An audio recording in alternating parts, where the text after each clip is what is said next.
Greetings and welcome back to CMST 275 at South Seattle Community College. This is Rebecca McCarthy, your instructor for the course, and today I'm going to talk a little bit about our eMemory Timeline project.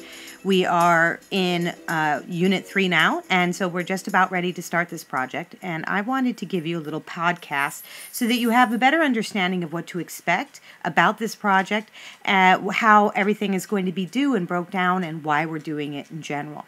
So let me start by talking about the project itself. The project's going to be conducted over 4 weeks' time, that is from Unit 3 to Unit 7, and each different piece of the project will be due on a Thursday at noon. So just keep that in mind that these projects each week are each due at Thursday at noon.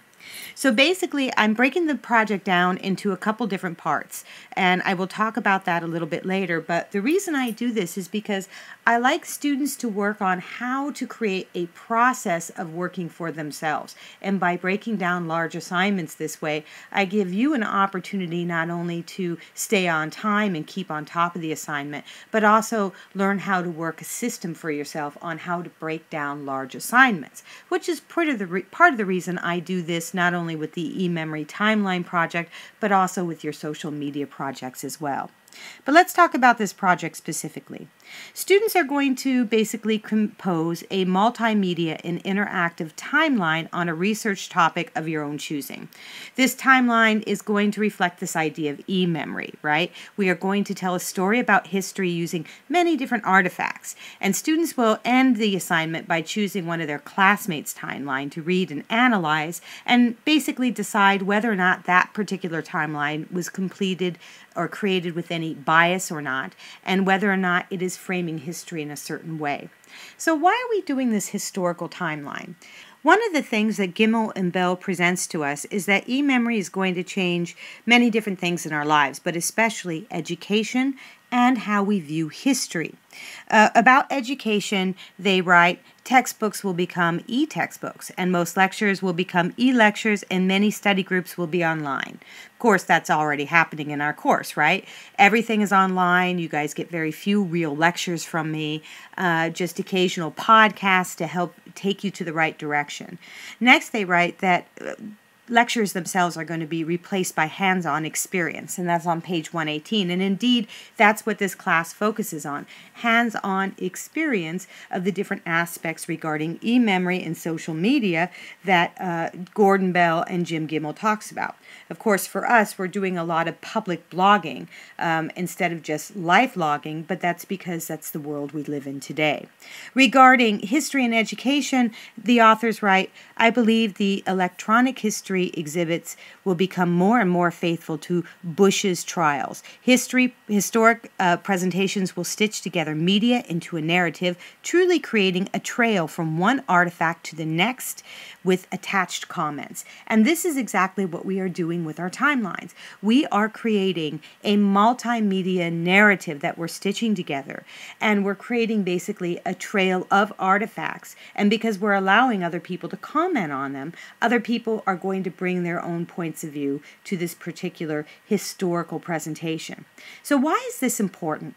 Well, let's think about history for a moment. What's interesting about history is that throughout history, normally history is presented by a singular voice. You have a singular person sitting in their study, writing about a particular event, looking through archives and pieces of information and trying to interpret how the events unfolded and maybe how certain people felt at the moment of time. But normally history is told from one point of view, that of the authors. Now the author may try to be unbiased, but depending upon who you are, where you came from, and other influences such as, for example, your religion, how much money you make, your gender, your ethical background, all of these different things are going to eschew how you view a historical moment. Some people might view a historical moment in one way, and then we'll come to a group of people who view it in a totally different way. So the problem with history when it's told by just a singular person sitting down and writing it is that they're only giving one point of view. And even if that person tries very, very hard not to present a biased point of view, that person can't help it because we can barely ever escape our own skin. For example, I am a woman with certain backgrounds and experiences. I am of a certain age and a certain income level now, but I came from poverty. And all of these things are going to shadow how I view certain moments in history, or even how I view a historical moment. So even if I try to be unbiased about presentation of that particular historical moment, if I want to give any information outside of a quick definition of the moment and a date, well, then I'm probably going to bring some of my own opinion into it. It's very difficult not to be biased. So that's one of the things that we're hoping to accomplish with these timelines. Although each one of us is a singular author, when people come to our timelines and they add to it and they leave comments, what we're going to find is a rich history being developed and being processed. And this is what we want, and this is what Gordon Bell is suggesting, that we will create richer histories, more accurate histories, by giving multiple people an opportunity to add to that history. And that's what these digital timelines present us with an opportunity to do. People will come to our timelines down the road and they're going to add to it, and it's going to make it more rich and far more interesting. All right, so with that said, let me talk a little bit about the assignment sheet that you're going to get. If you look under Unit 3, and actually all the units that this assignment is going to be given, you will find the project assignment sheet, and that has due dates, what the assignment is about. It talks a little bit about how the assignment's connected to course outcomes and skills, and of course how I end up grading the assignment, how the assignment connects back to the class and the course textbook, which we've already talked about a little bit here.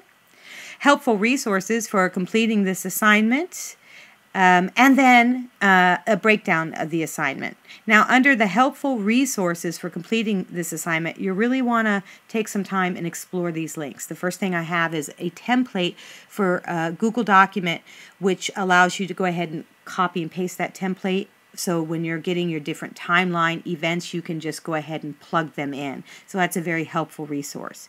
I also have an example of what my eMemory Google document looks like, and you can see how I've been filling it out. I'm not done with my eMemory right now as I'm recording this podcast to you, and indeed I will probably be working on it as you guys are working on your own eMemories as well. You'll also have a link to my timeline and my timeline's on digital eMemory, of course. So you'll be able to see how mine is progressing. There is a video on how to do this assignment, and I walk you through how to do certain things. For example, how to grab a URL of an image you might want to use, how to grab a URL or an internet address for a video, for example. I have a link to Wikipedia Commons. Now, the reason we're going to use Wikimedia Commons is because this is where we can get copyright-free material for our timelines. A huge issue on the internet right now, and Gordon Bell actually brings this up in his book as well, is this uncertainty of copyright. And when we take somebody's image or video that is not in the public domain to some degree, we are basically plagiarizing. And even worse than that, it becomes a legal issue with copywriting. So we want to make sure that all the images that we use, the audio that we use, the videos that we use, all of these things are in the public domain to some degree, that there isn't a copyright notice on it that says we can't use it unless we pay for it. So I have a bunch of links that will give you links to the Wikimedia main website, where you can get copyright-free images, photographs, audio, and video. Now, keep in mind, though, that if you use YouTube or if you use Vimeo, those are free game. You can incorporate any of those that you want into your timeline without having to worry about it, okay? Next, I have linked to the Modern Language Association citation help, that's MLA, and I tell you how to cite web pages such as Wikipedia, YouTube videos, so on and so forth. Then if you go down to the breakdown of the assignment, you'll see that I have this assignment breakdown into several different tasks. For Unit 3, you're going to be opening your DIPB account and you're going to choose your research topic. For Unit 4, you need to have the first 25 items of your research topic completed and on a Google document for me to look at. For each timeline item, you need to include the following actually. A title of the timeline event, all the dates involved, a description of the event, plus an MLA citation saying where you got that information from, a copyright-free image, and a link and or video relating to that event as well. By Unit 5, you need to have 50 items researched and listed on your Google document. By Unit 6, you need to have all that information actually placed on your interactive timeline with DIPD. Now, this is going to be a very time-consuming process, so what I suggest is that as you are researching your different items, that at the same time you also start to incorporate them into the digital timeline. This will save you a great deal of grief in the end, because if you wait to do this all in 1 week on Unit 6, you are going to be unhappy because it is very time-consuming. Unit 7, this is when you will read a handout about what framing is about and how we frame things from our own point of view. Next, you're going to read a timeline from one of your fellow classmates that you choose, and you're going to analyze it. You're going to look at whether or not the timeline was a topic that you knew about or not, if the timeline was fully interactive with interesting links, images, and video. You're going to talk about how the topic was framed and whether you felt there was a specific theme or slant to the topic. You're also going to talk about whether or not the author left out important ideas and concepts, and whether or not the topic was accurate and unbiased. And then you're going to submit 2 paragraphs that basically answers these questions to me in the Dropbox area. Finally, you will advertise their timeline on Google+. And that's it. I hope you enjoy this project, and thank you very much.